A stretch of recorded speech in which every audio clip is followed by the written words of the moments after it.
On April 7th, 1 week after announcing his plans to build a Canada First national energy corridor, Conservative Party leader Pierre Poilievre announced new plans to create a one and done rule in order to fast track approvals for resources like energy, gas, and power without depending on the US for energy. His plan seeks to rapidly approve 10 projects that he believes have been slowed down by the existing federal approval process. But how is this going to affect the constitutional obligations to accommodate and consult Indigenous peoples affected by these developments? Let's take a look at the one and done rule. Create a one-stop shop, a single office called the Rapid Resource Project, to handle all regulatory approvals from all levels of government, to cut bureaucratic backlog and coordinate between multiple departments. Consolidate the project into one application. There will be one application and one environmental review per project. I think the idea is that multiple overlapping studies stall projects.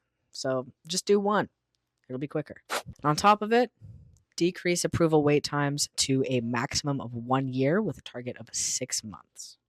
Poilievre revealed plans to establish the Canadian Indigenous Opportunities Corporation to offer loan guarantees to local Indigenous-led resource projects. Quote, First Nations will be involved from the outset, ensuring that economic benefits flow directly to them and that their approval is secured before any money is spent. If all this approval talk sounds like free, prior, and informed consent, could it be?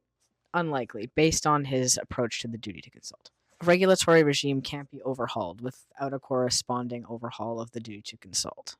That's because at the moment, the duty to consult is triggered by a provincial or a territorial environmental assessment process. Each jurisdiction handles the consultation in different ways. So then you have to ask yourself how consultation could possibly be streamlined across various jurisdictions with their own unique perspectives on how it should be fulfilled. What will happen to cross-provincial projects that have, until now, required federal involvement and a deeper level of consultation with many more Indigenous communities? This comes on the heels of an announcement to pre-authorize permits to complete a shovel-ready zone after the completion of environmental research. And remember, now proposed to be a single environmental review per project. The kicker is that permits would be pre-published online and would be legally binding. In other words, the government would not have the right to reverse course or change its mind. Completely out the window. Here's yet another challenge.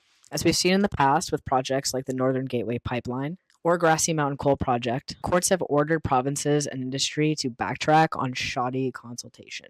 In this scenario, it's hard to be able to imagine judges avoiding constitutional obligation when projects inevitably end up in court.